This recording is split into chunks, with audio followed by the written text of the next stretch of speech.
ہمارے چینل میں خوش آمدید۔ تو چلیے شروع کرتے ہیں آج کی کہانی۔ سب بچے ہل ہل کر سبق یاد کرنے میں مصروف تھے۔ جبھی انور نے شور مچا دیا تھا کہ اس کی گھڑی کسی بچے نے چرا لی ہے جو اس کے ماموں نے اسے تحفے میں دی تھی اور وہ آج ہی پہن کر آیا تھا۔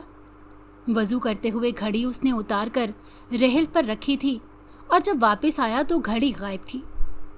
مولوی صاحب نے کہا تھا کہ غور سے دیکھو، ادھر ہی کہیں ہوگی۔ بچوں نے گھڑی ڈھونڈنے کی کوشش کی تھی لیکن گھڑی نہیں مل سکی تھی۔ انور کی شکل تو رونے والی ہو گئی تھی۔ مولوی صاحب نے پوچھا تھا کہ کس نے انور کی گھڑی چرائی ہے؟ کسی بچے نے کوئی جواب نہیں دیا تھا۔ اب کہ مولوی صاحب نے غصے سے دوبارہ پوچھا تھا کہ یہ کس کی حرکت ہے، خود ہی سچ بتا دو ورنہ بہت مار پڑے گی۔ سب بچے خاموشی سے کھڑے ایک دوسرے کی طرف دیکھ رہے تھے۔ سب بچے لائن میں کھڑے ہو جائیں، ابھی سب کی تلاشی لی جائے گی۔ مولوی صاحب نے کہا تو میں سہم گیا تھا۔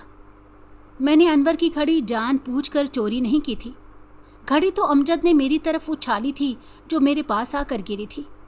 میں نے گھڑی اٹھا لی تھی اور اسے ہاتھ میں پکڑ کر دیکھنے لگا تھا۔ تبھی مولوی صاحب آ گئے تو امجد بھی سیدھا ہو کر بیٹھ گیا۔ میں نے جلدی سے گھڑی جیب میں ڈال لی اور سبق یاد کرنے میں مصروف ہو گیا۔ میں گھڑی کے متعلق بالکل بھول گیا تھا۔ مجھے تو پتہ بھی نہیں تھا کہ یہ انور کی گھڑی ہے۔ وہ تو جب انور نے گھڑی چوری ہونے کا شور مچایا تو مجھے یاد آیا کہ گھڑی تو میری جیب میں ہے۔ میں گھبرا گیا تھا اور خاموش بیٹھا رہا۔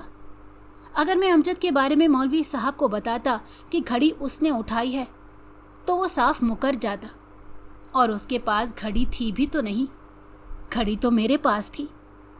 اب میں گھڑی جیب سے نکال کر پھینک بھی نہیں سکتا تھا۔ میں بری طرح پھنس گیا تھا۔ تھوڑی دیر میں مولوی صاحب نے سب بچوں کی تلاشی لینی تھی۔ میں سوچ رہا تھا کہ اگر گھڑی میرے پاس سے برآمد ہو گئی تو نہ صرف میری پٹائی ہوگی بلکہ گھر تک شکایت بھی جائے گی۔ ابا سے الگ پٹائی ہوگی اور سب بچے مجھے چور چور بھی کہیں گے۔ خوف سے میری بری حالت تھی۔ مولوی صاحب آدھے بچوں کی تلاشی لے چکے تھے۔ میں جان بوجھ کر آخر میں کھڑا ہوا تھا۔ جلد ہی میری باری آنے والی تھی اور میں پکڑا جانے والا تھا۔ میں سخت پریشان تھا۔ تبھی گھر کے اندر سے استانی جی کی آواز سنائی دی، آصف ذرا بات سنو۔ میں نے چونک کر سوالیہ نظروں سے مولوی صاحب کی طرف دیکھا تو انہوں نے اسبات میں سر ہلا دیا۔ میں بھاگ کر اندر چلا گیا۔ جی استانی جی، میں نے مولوی صاحب کی بیوی سے پوچھا تو انہوں نے اپنی سفید ہتھیلی میرے سامنے پھیلا دی۔ نکالو گھڑی۔ میں حیران رہ گیا تھا کہ مولوی صاحب کی بیوی کو کیسے پتہ چلا کہ گھڑی میرے پاس تھی۔ میں نے جلدی سے گھڑی نکال کر ان کی ہتھیلی پر رکھ دی جو انہوں نے میز پر رکھے ہوئے گلدان میں ڈال دی تھی۔ اسی گلدان میں سے انہوں نے مجھے 50 کا نوٹ نکال کر دیا تھا کہ گلی میں مونگ پھلی والے سے انہیں مونگ پھلی لا کر دوں۔ میں جلدی سے مونگ پھلی لینے چلا گیا۔ مونگ پھلی دے کر میں واپس آیا تو سب بچوں کی تلاشی ہو چکی تھی۔ مولوی صاحب میرے انتظار میں کھڑے تھے۔ میں نے خوشی خوشی مولوی صاحب کو تلاشی دی۔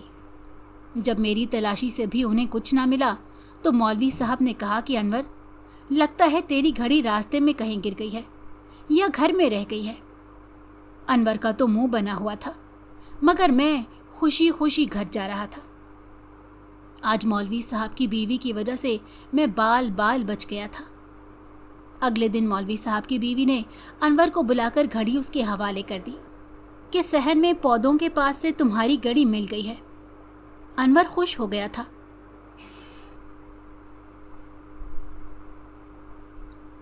میرا نام آصف ہے۔ میں نے ایک غریب گھرانے میں آنکھ کھولی۔ ابا کی سبزی اور پھل کی چھوٹی سی دکان تھی۔ روپے پیسے کی تنگی نہ تھی، عزت سے گزارا ہو رہا تھا۔ ہم 3 بہن بھائی تھے۔ میں سب سے چھوٹا تھا۔ مجھ سے بڑی 2 بہنیں نگہت اور فرحت تھیں۔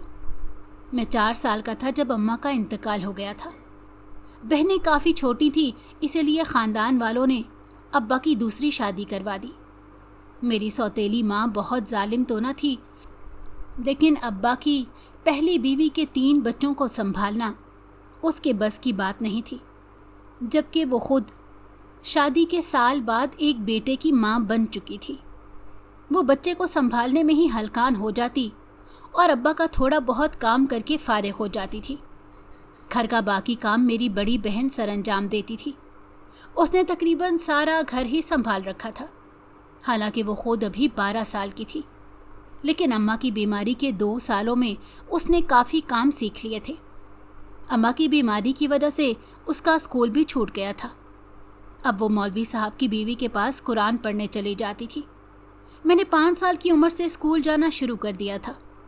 शाम को दोनों बहनें कुरान पढ़ने जाती तो उंगली पकड़कर मुझे भी अपने साथ ले जाती। वो कुरान का सबक याद करती और मैं उनका पल्लू पकड़कर बैठा रहता। मौलवी साहब की बीवी बहुत खूबसूरत थी। वो बड़े प्यार से पढ़ाती थी। उनका नाम तो ज़रका था, मगर सब उन्हें उस्तानी जी कहते थे। मुझे उस्तानी जी बहुत अच्छी लगती थी। वो मेरा बहुत ख्याल रखती थी। अक्सर वो खाने पीने की चीज़ें मुझे देती।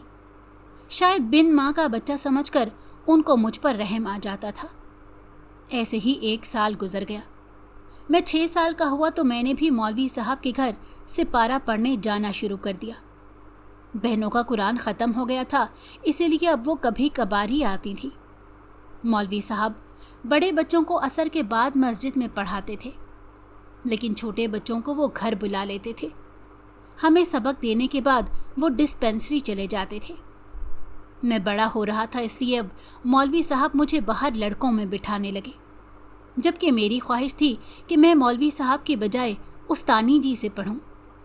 अक्सर उस्तानी जी मुझे अंदर बुला लेती थी और मेरा हाल चाल पूछती।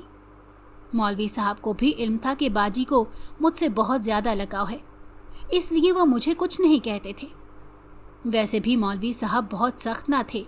वो प्यार से पढ़ाते थे और कभी कभार बड़ी गलती पर ही सज़ा देते थे। मौलवी साहब शुरू से इस इलाके के नहीं थे, बल्कि वो कहीं और से यहाँ आकर आबाद हुए थे। रानीपुर एक पसमानदा इलाका था, जहाँ के लोग ज़्यादातर गरीब और मुतवस्सित तबके से ताल्लुक़ रखते थे। पहले यहाँ इतनी आबादी नहीं थी और इलाके में कोई मस्जिद भी नहीं थी। लोगों को नमाज़ पढ़ने के लिए काफ़ी दूर जाना पड़ता था। मौलवी साहब ने यहाँ आकर घर और ज़मीन ख़रीदी थी और मस्जिद तामीर करवाई। मौलवी साहब को हिकमत भी आती थी और डॉक्टरी काम की भी काफ़ी सूझबूझ थी, इसलिए मस्जिद के साथ उन्होंने एक डिस्पेंसरी भी तामीर करवाई। अब तो मौलवी साहब को इस इलाके में रहते हुए काफ़ी अरसा हो गया था। इलाके के लोग खुश थे। उनको घर के करीब मस्जिद भी मिल गई थी और डिस्पेंसरी भी, जहां उनको सस्ती दवाई मिल जाती थी और शहर जाना नहीं पड़ता था। ज़ख्मी होने की सूरत में मरहम पट्टी भी हो जाती थी और ड्रिप और इंजेक्शन भी लग जाता था। लोग मौलवी साहब के शुक्रगुजार थे और उनकी बहुत इज्जत करते थे, लेकिन अहले मोहल्ला ने कभी मौलवी साहब के किसी रिश्तेदार या भाई बहन को उनके घर आते जाते नहीं देखा था। मौलवी साहब ने यही बताया था कि उनके कोई रिश्तेदार मौजूद नहीं है। शादी के 10 साल बाद भी मौलवी साहब के यहाँ कोई औलाद नहीं हुई। उस्तानी जी पर्देदार खातून थी। वो हमेशा घर पर रहती थी। मैंने उन्हें कभी मोहल्ले में फिरते या बाज़ारों के चक्कर काटते नहीं देखा था। वो बहुत नेक और खुदा तरस औरत थी। मैं उस्तानी जी का शैदाई था। स्कूल से आते ही मुझे उस्तानी जी के पास जाने की जल्दी होती। खाना खाते ही मैं अपना बस्ता उठाता और उस्तानी जी के घर पहुंच जाता। उस्तानी जी ही मुझे स्कूल का काम करवाती और पढ़ाती थी।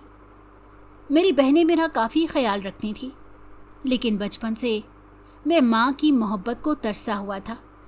मुझे तो अपनी माँ की शक्ल भी याद नहीं थी। जब भी माँ के बारे में सोचता, उस्तानी जी का चेहरा मेरी नज़रों के सामने आ जाता। उस्तानी जी में मुझे अपनी माँ दिखाई देती थी। उस्तानी जी को भी औलाद की कमी महसूस होती होगी, शायद इसीलिए वो मुझसे प्यार करती थी, या शायद बिन माँ का बच्चा समझकर वो मुझ पर तरस खाती हों। जो भी था, उस्तानी जी की तवज्जो से मेरी माँ की कमी किसी हद तक पूरी हो जाती। वो मेरे लिए खाना बना कर रखती और इसरार करके मुझे खिलाती थी। मौलवी साहब तो शाम को वक्त डिस्पेंसरी में गुजारते थे और रात को ही वापस आते थे, इसीलिए उस्तानी जी को कुछ मंगवाना होता तो मैं ही दुकान से ला कर देता था। फल और सब्जी तो मैं अब्बा की दुकान से ही ले आता था। एक दिन मैं उस्तानी जी के घर पहुंचा तो किसी आदमी की बुलंद आवाज़ सुनकर दरवाजे पर ही रुक गया था। वो आदमी बहुत गुस्से में था और चिल्लाकर उस्तानी जी को बुरा भला कह रहा था। आहट पर उसने पलट कर देखा और मुझे देखकर चौंक गया। फिर वो तेज़ी से दरवाजे से बाहर निकल गया था। न जाने मुझे क्यों लग रहा था कि वो मौलवी साहब का कोई रिश्तेदार था, क्योंकि उनके बात करने का अंदाज़ और लहजा बिल्कुल मौलवी साहब जैसा था। मैंने उस्तानी जी से पूछा था कि ये आदमी कौन था और इतने गुस्से में क्यों था। वो फीकी सी मुस्कुराहट चेहरे पर सजाकर खामोश हो गई थी और उन्होंने मेरी बात का कोई जवाब नहीं दिया। आज वो काफ़ी उदास और दिलगिरफ्ता थी। मेरा भी उनके यहाँ दिल नहीं लगा तो मैं किताबें समेटकर वापस घर लौट आया। मुझे पढ़ने का बहुत शौक़ था। ये शौक़ उस्तानी जी ने ही मेरे अंदर पैदा किया था। उनकी मेहनत और कोशिशों से मैं पढ़ाई में बहुत अच्छा था और हर जमात में अच्छे नंबरों से कामयाब होता था। मैं 8वीं जमात में आ गया था। अब मैं उस्तानी जी की तरफ कम ही जाता था और घर पर ही स्कूल की पढ़ाई किया करता। छोटे भाई को भी मैं अपने साथ ही बिठा लेता और उसको भी पढ़ाता। मगर उस्तानी जी के साथ मेरी जो अकीदत थी वो कम नहीं हुई थी। हफ्ता 10 दिन बाद मैं उस्तानी जी के दरवाजे पर लाजमी दस्तक देता और उनकी खैरियत मालूम करता था। अक्सर मौलवी साहब शहर से बाहर जाते तो उस्तानी जी को ज़रूरत का सामान भी मैं ही पहुंचा कर आता। मैं मैट्रिक में आ गया था और पूरी तवज्जो से पढ़ाई में मसरूफ़ था। अब्बा आपा की शादी करना चाहते थे। आपा का रिश्ता तो ताया के घर पहले से तय था। ताया के बेटे अजहर की अपनी परचून की दुकान थी, जिसको उसने अब जनरल स्टोर बना लिया था। ताया अब अपने बेटे के सर पर सेहरा सजाने के ख्वाहिशमंद थे। आपा अभी शादी के हक में नहीं थी।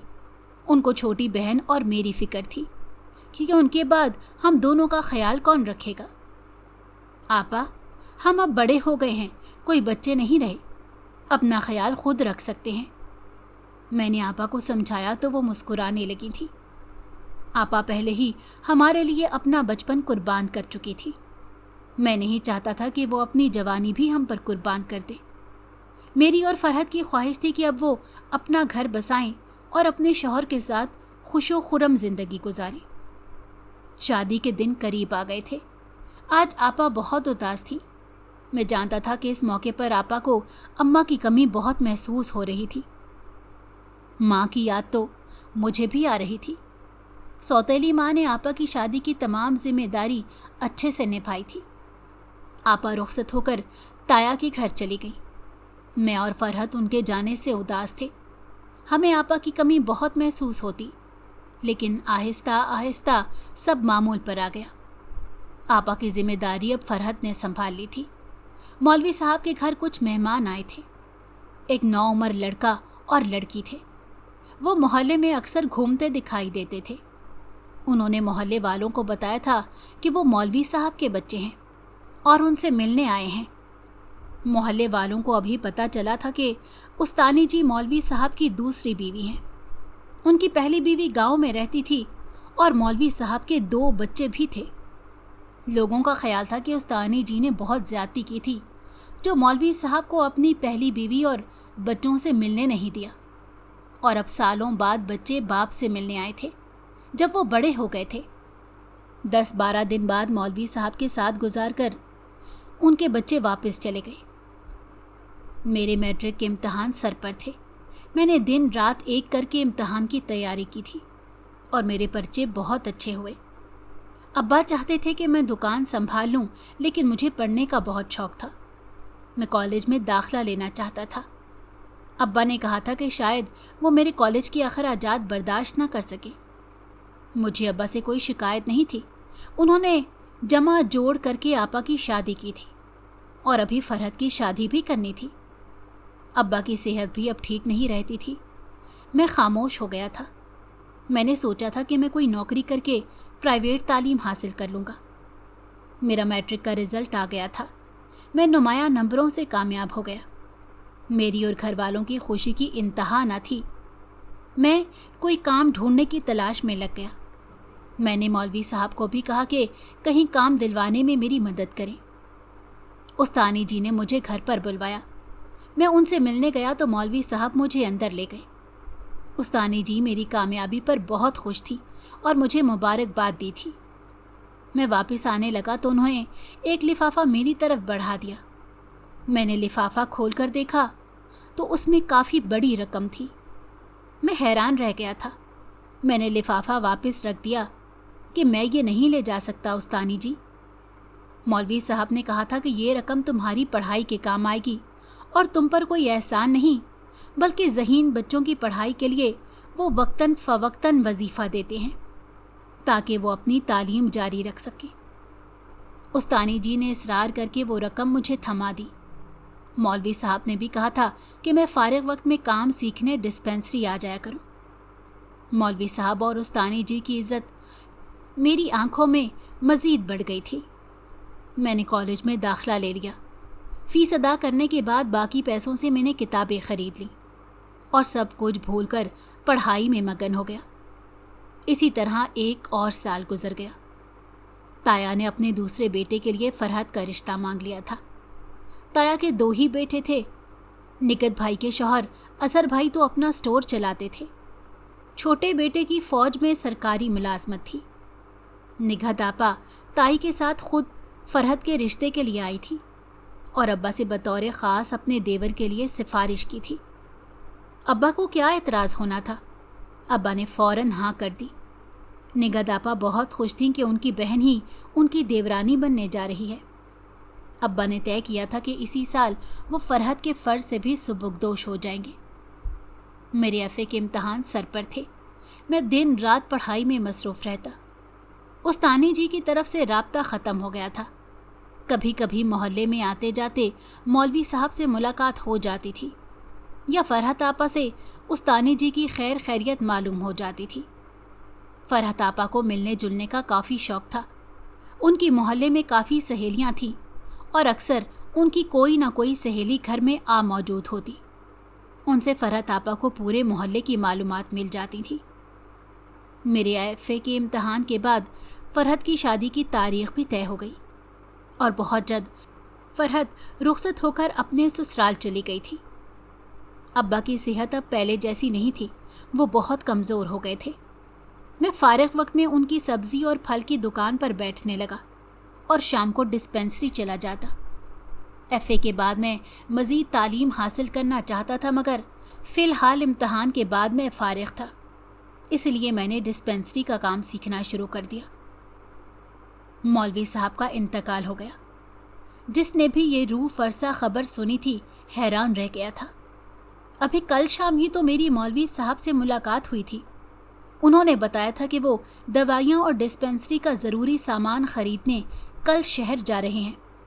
وہ صبح سویرے ہی نکل جائیں گے. لہٰذا میں استانی جی سے معلوم کر لوں کہ ان کو کسی چیز کی ضرورت تو نہیں. میں نے اس بات میں سر ہلا دیا تھا اور صبح جا کر استانی جی سے پوچھ بھی آیا تھا. اس وقت شام کے 3 بج رہے تھے. لوگوں کا کہنا تھا کہ مولوی صاحب کچھ دیر پہلے ہی ڈسپینسری میں آئے تھے اور اچانک سے ڈسپینسری میں آگ بھڑک اٹھی. لوگوں نے آگ بجھانے کی کوشش کی لیکن آگ بہت تیزی سے پھیل گئی. آگ گیس کا پائپ لیک ہونے کی وجہ سے لگی تھی. مولوی صاحب کی موقع پر ہی موت واقع ہو گئی.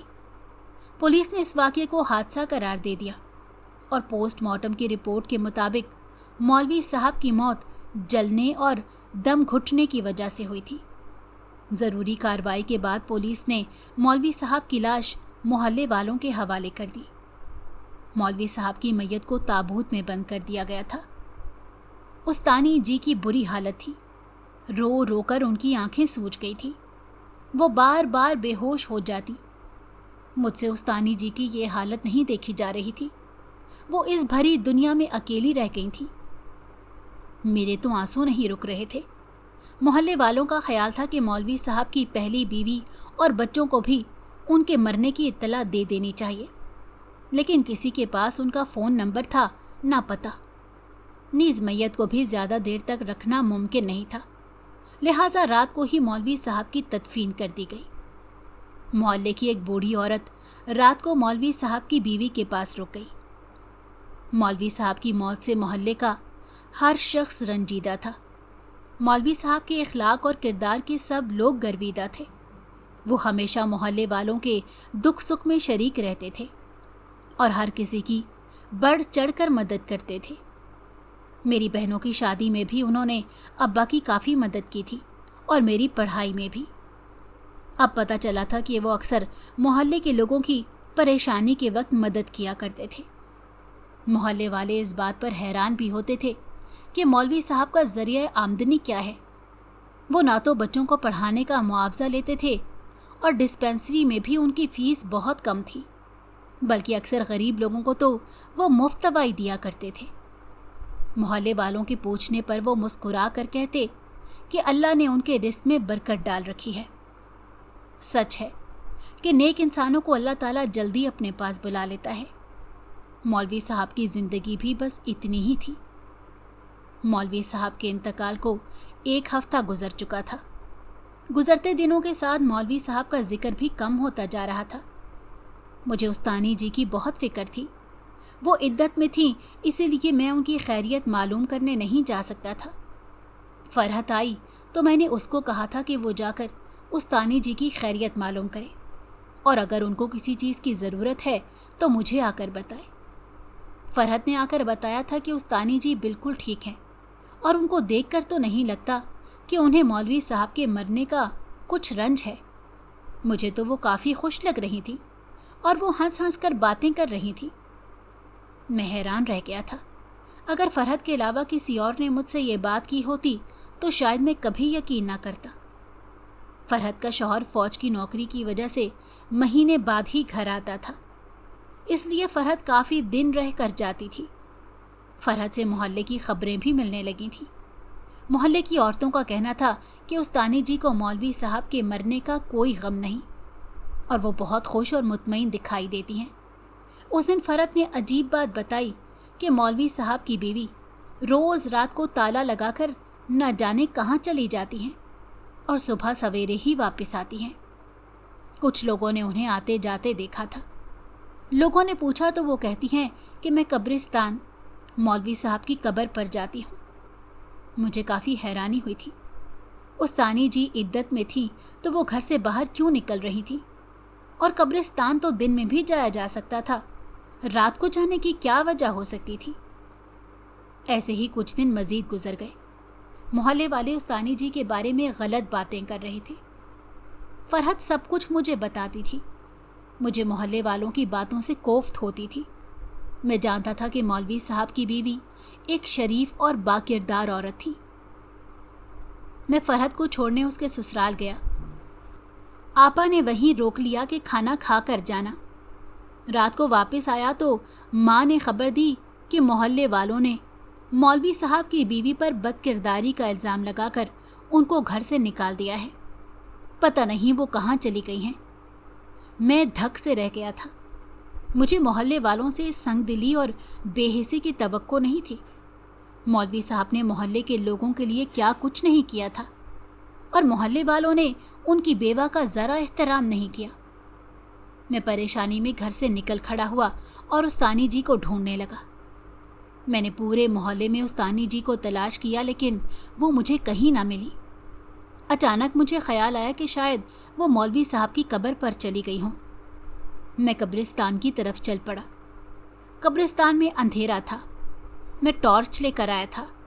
मौलवी साहब की कब्र सड़क वाले हिस्से के करीब थी, इसीलिए सड़क से कुछ रोशनी आ रही थी। कब्र के पास मुझे उस्तानी जी दिखाई दे गई। मैं तेज़ी से उनकी तरफ बढ़ा। करीब जाकर मुझे मालूम हुआ कि उस्तानी जी अकेली नहीं थी, उनके साथ कोई और भी था। उस आदमी की पुश्त मेरी तरफ थी, इसलिए मैं उसको पहचान नहीं सका कि वो आदमी कौन था। उस्तानी जी मुझे देखकर चौंक गई थी। उस्तानी जी के चौंकने पर उस आदमी ने पलटकर मेरी तरफ देखा। मेरी आंखें फटी की फटी रह गई थी। मेरे सामने मौलवी साहब जिंदा और सही सलामत खड़े थे। टॉर्च मेरे हाथ से छूटकर दूर जा गिरी थी और मैं लड़खड़ा गया था। मौलवी साहब ने सहारा देकर मुझे संभाला। मुझ में खड़ा होने की हिम्मत नहीं थी, इसीलिए मैं वहीं बैठ गया। मेरा दिल जोर जोर से धड़क रहा था। कुछ औसान बहाल हुए तो मैंने उस्तानी जी की तरफ देखा। ये सब क्या है? मौलवी साहब जिंदा हैं? तो वो आदमी कौन था? मेरी जबान पर बहुत से सवालात थे। उस्तानी जी ने जो कुछ बताया वो बहुत हैरान कुन था। मौलवी साहब का ताल्लुक शुमाली इलाके से था। उनके वालिद गांव के सरदार थे।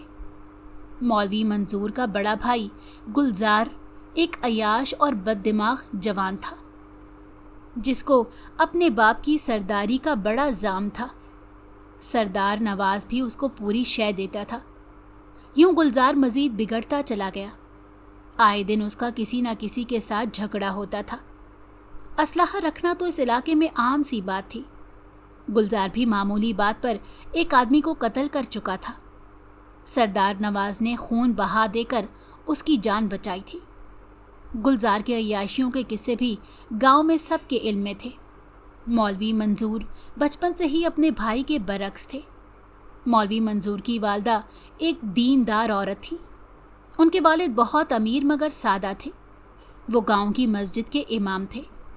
मौलवी मंजूर की वालदा की ख्वाहिश थी कि उनका एक बेटा ज़रूर हाफिज़ कुरान बने। मौलवी मंजूर के बड़े भाई को तो तालीम में कोई दिलचस्पी नहीं थी, लेकिन मौलवी मंजूर ने माँ की ख्वाहिश पर अपने नाना के पास कुरान पाक हिफ्ज़ किया और दीनी तालीम हासिल की थी। उनके गांव में इलाज मुआवजे की सहूलत नहीं थी। मौलवी मंजूर ने शहर जाकर बतौर ख़ास गांव वालों के लिए डिस्पेंसरी और इब्तदाई तिब्बी इमदाद का कोर्स किया था, ताकि गांव के लोगों का इलाज हो सके। मौलवी मंजूर और उनके भाई के रिश्ते बचपन से ही ख़ानदान में तय थे और अब शादी की तैयारियां हो रही थी। मगर मौलवी मंजूर के बड़े भाई गुलजार का रिश्ता उसके ससुर ने ये कहकर ख़त्म कर दिया कि वो गुलजार जैसे औबाश आदमी से अपनी बेटी ब्याह कर उसकी ज़िंदगी बर्बाद नहीं करना चाहते। रिश्ता ख़त्म होने की वजह से गुलजार की शादी तो ना हो सकी, लेकिन मौलवी मंजूर की शादी हो गई थी। वो अपनी बीवी के साथ हंसी खुशी ज़िंदगी गुजार रहे थे। सरदार नवाज ने गुलजार का रिश्ता ख़ानदान में कई जगह तय करने की कोशिश की थी, लेकिन ख़ानदान वाले भी टक्कर के थे, लिहाजा कहीं बात नहीं बनी। इस दौरान मौलवी मंजूर एक बच्चे के बाप भी बन गए। ख़ानदान में बात नहीं बनी तो सरदार नवाज ने ख़ानदान से बाहर एक गरीब घर में गुलजार के रिश्ते की बात की थी। पहाड़ी इलाकों में कुछ लोग पैसे लेकर अपनी बेटियों की शादी करते हैं। जरका के बाप और भाइयों ने भी शादी के एवज़ कुछ ज़मीन तलब की थी।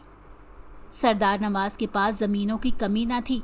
उसने ज़मीन का एक टुकड़ा जरका के भाइयों के हवाले कर दिया और यूं जरका की शादी गुलजार से हो गई।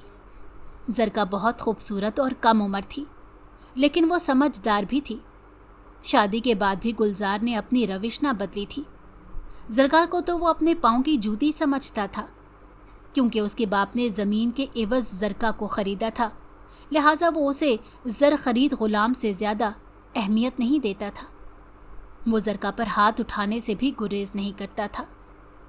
जरका जब मौलवी मंजूर का अपनी बीवी के साथ हुस्ने सलूक देखती तो उसके दिल में भी ये हसरत पैदा होती कि काश गुलजार भी ऐसा होता।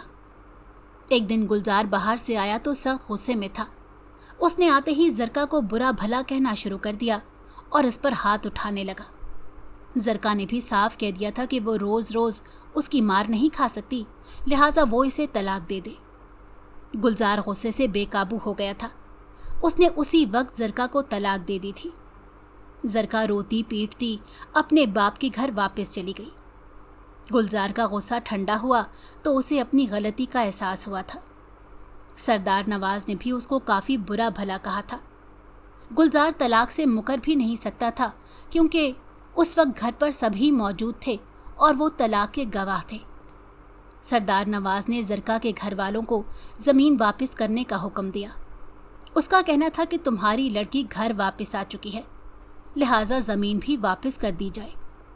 زرکا کے گھر والے زمین دینا نہیں چاہتے تھے. ان کا کہنا تھا کہ ہم نے لڑکی آپ کو دے دی ہے, آپ اسے واپس لے جاؤ, ہم زمین نہیں دیں گے. زرکا کے بھائیوں کو زرکا کی کوئی پرواہ نہیں تھی. وہ زمین کے لالچ میں اندھے ہو گئے تھے. سردار نواز زرکا کو اس طرح گھر پر نہیں رکھ سکتا تھا کیونکہ مولوی منظور اس بات کے خلاف تھا کہ طلاق کے بعد بھی زرکا گلزار کی بیوی کی حیثیت سے گھر میں رہے.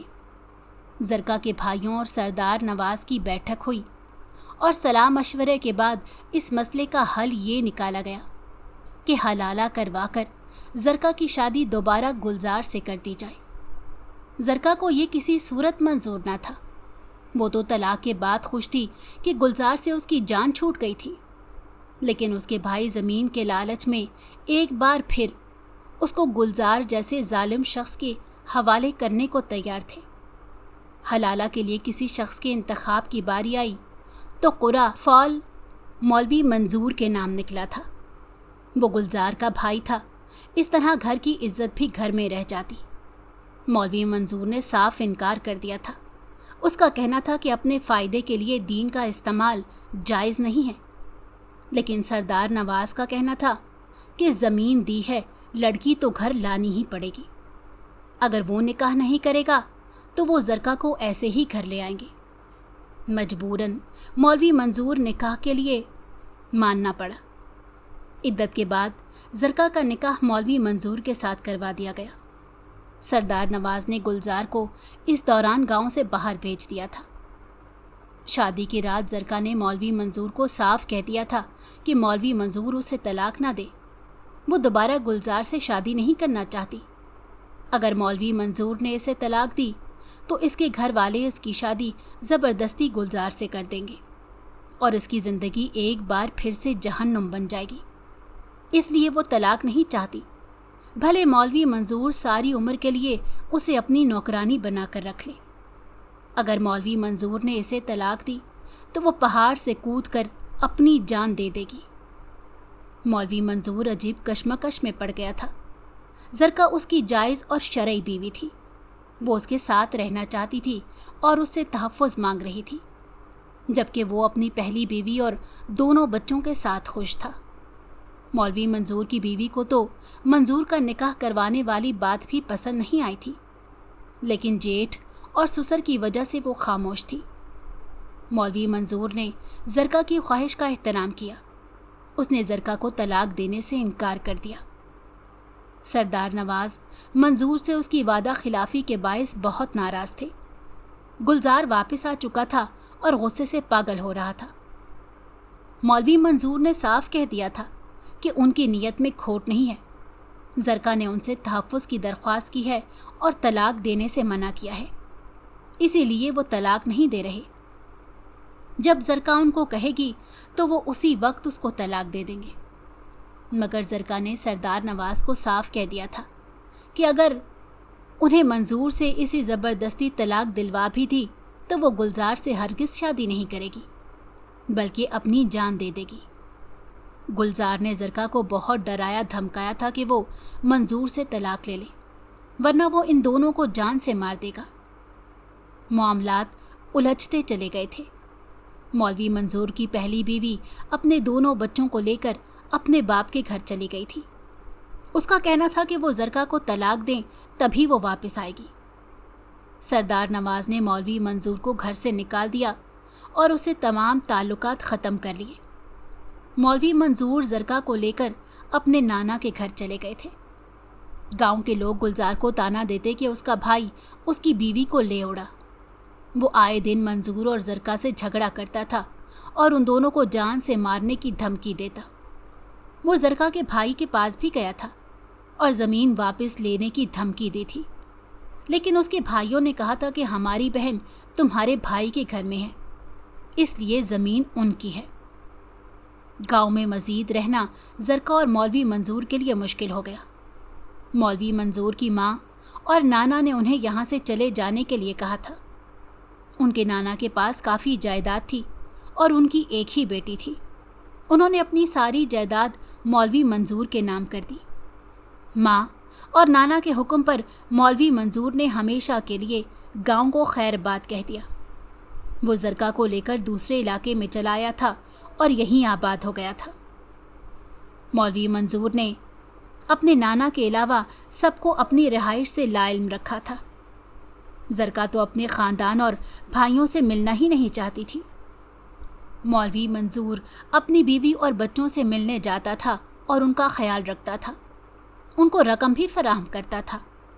वो अपनी बीवी को कहता था कि वो ज़िद छोड़ दे और उसके और ज़रका के साथ आकर रहे, लेकिन उसकी बीवी की एक ही शर्त थी कि वो पहले ज़रका को तलाक दे, तभी वो उसके साथ आकर रहेगी। एक दिन ज़रका ने भी तंग आकर कह दिया था कि मौलवी मंजूर इसको तलाक दे दे। वो नहीं चाहती कि उसकी वजह से वो अपने बच्चों से दूर रहे, मगर मौलवी को ये मंजूर ना था। वो ज़रका से मोहब्बत करने लगा था और उसको छोड़ना नहीं चाहता था। मौलवी मंजूर को रुपए पैसे की कमी ना थी। उनके नाना की ज़मीनों का तमाम पैसा उनके अकाउंट में आता था। कमी थी तो अपनों के साथ की। मौलवी मंजूर को अपनी माँ और बच्चों की बहुत याद आती। मौलवी मंजूर रानीपुर के लोगों में घुल मिल गए थे और ज़रका भी उस्तानी जी के नाम से मशहूर हो गई थी। उनके माजी के बारे में यहाँ किसी को इल्म नहीं था कि वो कौन हैं और कहाँ से आए हैं। एक दिन सरदार नवाज किसी तरह मौलवी मंजूर का घर ढूंढ कर आया था और उसने ज़रका को काफ़ी बुरा भला कहा था कि उसकी वजह से उनके घर का सुकून बर्बाद हो गया। ताहम गुलजार को उसने मंजूर का पता नहीं दिया था, क्योंकि वो दोनों भाइयों में कत्लो गारत नहीं चाहता था। ऐसे ही ज़िंदगी के कई साल गुजर गए थे। मौलवी मंजूर के बच्चे बड़े हो गए थे। वो अपने बाप से मानूस थे, क्योंकि मौलवी मंजूर हर महीने उनसे मिलने जाते थे। वो आजकल के पढ़े लिखे समझदार बच्चे थे और तमाम हकीकत जान चुके थे। उन्हें अपने बाप पर फ़ख्र था। उन्होंने अपनी माँ को मुर्दे इल्ज़ाम ठहराया था कि उनकी ज़िद की वजह से वो इतना अरसा अपने बाप से दूर रहे, जबकि पहाड़ी इलाकों में तो 2-3 शादियाँ आम सी बात है। वो अपने बाप से मिलने आए थे और काफ़ी दिन मौलवी मंजूर के साथ गुजारे थे। मौलवी मंजूर के नाना का इंतकाल हो गया और उनकी वालदा की तबीयत भी काफ़ी ख़राब थी। उनका दिल तड़प कर रह गया था। वो ख़ुद को रोक नहीं पाए थे और गांव के लिए रवाना हो गए थे। गांव के हालात काफ़ी बदल गए थे, मगर गुलजार आज भी नहीं बदला था। वो अभी भी ज़रका और मंजूर से इंतकाम लेना नहीं भूला था, जबकि उसकी शादी भी हो गई थी और वो 2 नौजवान बच्चों का बाप था। उसका कहना था कि एक बार मौलवी मंजूर उसे मिल जाए तो वो इसको कत्ल करके ज़रका को वापस लेकर आएगा और जो दाग ज़रका ने उसके माथे पर लगाया है उसको मिटाकर दम लेगा। मौलवी मंजूर चोरी छुपे गांव गए थे, लेकिन गुलजार को खबर मिल चुकी थी। उसने अपने किसी आदमी से मौलवी मंजूर का पीछा करवाकर उनके ठिकाने का पता लगा लिया था। कुछ दिन बाद वो घर पर आ धमका था और ज़रका को धमकी देने लगा कि आज मंजूर को कत्ल करके उसके धोखे की सज़ा देगा और ज़रका को अपने साथ ले जाकर उससे अपनी ज़िल्लत का बदला लेगा। मौलवी मंजूर तो इस दिन दवाइयाँ लेने शहर गए थे। ज़रका ने गुलजार को नहीं बताया था कि मौलवी मंजूर कहाँ है। गुलजार मौलवी मंजूर को तलाश करता डिस्पेंसरी जा पहुँचा। शायद उसने सिगरेट पीने के लिए माचिस जलाई थी और डिस्पेंसरी में गैस लीक की वजह से आग भड़क उठी थी। करीब मौजूद लोग भाग कर आए थे और आग बुझाने की कोशिश की थी, लेकिन गुलजार का इंतकाल हो गया था। कुदरत का अलग ही इंसाफ था। गुलजार अपने भाई की जान लेने आया था और खुद ही मौत के मुंह में चला गया था। सबको यही लगा था कि मौलवी मंजूर का इंतकाल हो गया है। जिन्होंने गुलजार को अंदर जाते देखा वो लोग दूर बैठे थे और वो उसे मौलवी मंजूर समझे थे। उस्तानी ज़रका को तो इल्म ही नहीं था कि गुलजार डिस्पेंसरी क्या है। उन्हें यही लगा था कि मौलवी साहब शहर से वापस आ गए और सामान रखने डिस्पेंसरी गए होंगे और वहीं उनका इंतकाल हो गया। उस्तानी जी को तो दुनिया ही उजड़ गई थी। मोहल्ले वालों ने गुलजार को मौलवी मंजूर समझकर उसकी तदफीन कर दी थी। मौलवी साहब को शहर से आते रात हो गई थी। वो अपनी चाबी से दरवाज़ा खोलकर अंदर दाखिल हुए तो उस्तानी जी उन्हें देखकर एकदम से डर गईं। मौलवी साहब हैरान थे कि उन्हें क्या हुआ है। कुछ देर बाद उनकी हालत संभली तो उन्होंने मौलवी साहब को सब सूरत हाल बताई कि लोगों ने तो आपको डिस्पेंसरी के अंदर जाते देखा था। मौलवी साहब समझ गए थे कि वो गुलजार था, क्योंकि पहाड़ी इलाके का होने की वजह से गुलजार और मौलवी साहब की शक्लें और होलियों में काफ़ी मुशाहबत थी और कद काठ भी एक जैसा था। दूर से देखने पर गुलजार को कोई भी मौलवी मंजूर समझ सकता था और लोगों को भी यही लगा था कि मौलवी मंजूर को डिस्पेंसरी के अंदर चेहरा जल जाने की वजह से शनाख्त भी नहीं हो सकी थी। मौलवी साहब उसी वक्त गांव रवाना हो गए थे। वो अपने घर वालों और गुलजार के बीवी बच्चों को उसकी मौत की इत्तला देना चाहते थे। वो नहीं चाहते थे कि मोहल्ले में किसी को उनके जिंदा होने के बारे में इल्म हो, क्योंकि उससे मोहल्ले वालों के जहन में बहुत से सवालात पैदा होते और वो गड़े मुर्दे नहीं उखाड़ना चाहते थे।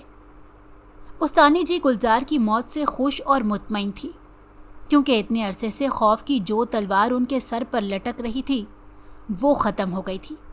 लेकिन मोहल्ले वाले उनकी खुशी से कुछ और ही मतलब निकाल रहे थे।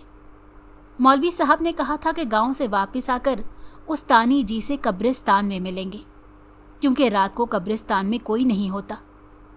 उस्तानी जी हर रात को कब्रिस्तान जाती और रात भर मौलवी साहब का इंतज़ार करती और सुबह होते ही वापस आ जाती। मोहल्ले के लोग उस्तानी जी पर शक करने लगे कि वो इद्दत में बाहर जाती हैं और रात भर गायब रहती हैं, जबकि हकीकत में तो वो इद्दत में थी ही नहीं। आज मोहल्ले वालों ने उस्तानी जी को घर से ही निकाल दिया। वो कब्रिस्तान आ गई थी और मौलवी साहब का इंतज़ार करने लगी। रात हुई तो मौलवी साहब भी कब्रिस्तान आ गए। उन्होंने गांव जाकर सबको गुलजार की मौत की खबर दे दी। उनके वालिद और वालदा को काफ़ी दुख हुआ था। उन्होंने बताया था कि गुलजार घर में सबको बता कर गया था कि वो मंजूर को कत्ल करने जा रहा है, और वो लोग बहुत परेशान थे। गुलजार के बीवी बच्चों को भी गुलजार के मरने का कोई ख़ास दुख नहीं हुआ था, क्योंकि गुलजार का रवैया उनके साथ अच्छा नहीं था। वो भी गुलजार की वजह से अजियत में थे। सरदार नवाज काफ़ी बूढ़े और बीमार हो चुके थे। उन्होंने मौलवी मंजूर को कहा था कि वो वापस गांव आएं और आकर गांव की सरदारी संभालें। उनकी पहली बीवी भी शर्मिंदा थी। वो वापस अपने ससुराल आना चाहती थी, क्योंकि उनके बच्चे अपने बाप के साथ रहना चाहते थे और वो बच्चों के बगैर नहीं रह सकती थी। वो सब जरका यानी उस्तानी जी को कबूल करने के लिए तैयार थे। उस्तानी जी और मौलवी मंजूर अपने गांव वापस जा रहे थे। अब वो अपने गांव के सरदार थे। मुझे यकीन था कि मौलवी साहब की सरदारी में उनका गांव खूब तरक्की करेगा। डिस्पेंसरी और मस्जिद की जिम्मेदारी मौलवी साहब ने मेरे सुपुर्द की थी। मौलवी साहब ने मुझे ताकीद की थी कि इन बातों का किसी को इल्म ना होने देना। इलाके वालों की नज़र में वो मर चुके हैं और मरे ही रहना चाहते हैं। मुझे उस्तानी जी के जाने का बहुत दुख था। मैं रोते हुए उन दोनों के गले लग गया था। अगर आपको हमारी कहानी पसंद आई हो तो हमारे चैनल को लाइक करें और सब्सक्राइब कर दें। बेल नोटिफिकेशन को भी ऑन कर दें ताकि हमारी आने वाली हर मज़ेदार कहानी आपको वक्त पर मिलती रहे।